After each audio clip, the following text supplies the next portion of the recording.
Агенцијата за храна и ветеринарство и коалицијата против ГМО со спротивставени ставови за влијанието на генетски модифицираната храна.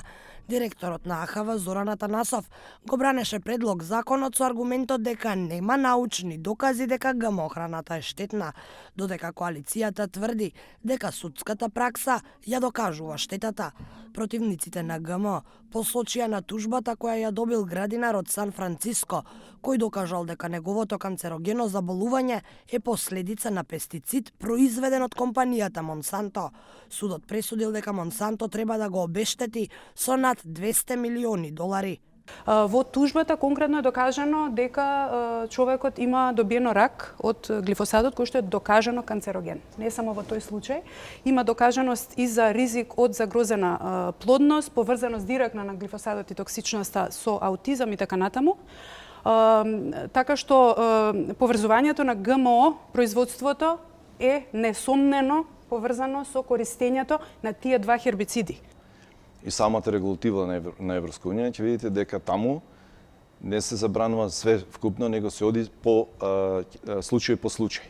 И ако забраните се дават случај по случај, не генерално.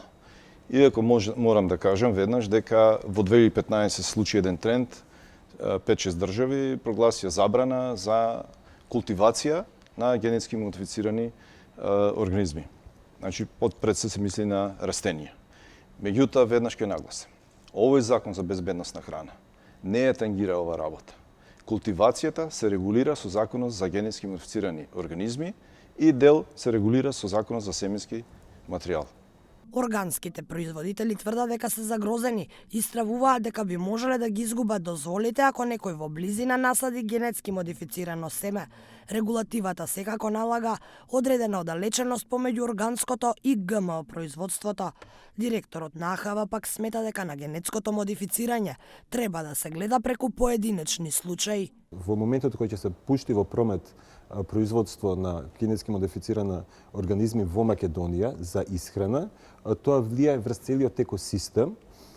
Конкретно нема да може да се кај мене, ја може да го изгубам сертификатот ако околу мене на километар од мене се одгледува генетски модифицирана храна, затоа што самите влијанието на генетски модифицираната храна не е само локално, туку преку поленот, преку опрашувањето влијае и на сите околни посеви. Во светот се уште нема доказ дека таквата храна е штетна по здравјето на луѓето. Значи, науката треба да ги води работите, а не другите фактори. Против Монсанто години наназад се организираат глобални протести. Демонстрантите велат дека штетата од ГМО храната е нужно поврзана со потрошувачката на два хебрициди кои ги произведува Монсанто. Од АХВ додаваат дека се надлежни за уредување на легислативата и контролата на ГМО храната, но не и за одобрување и пуштање во промет на ГМО семињата, ниту за култивацијата и одгледувањето на култури кои се генетски модифицирани.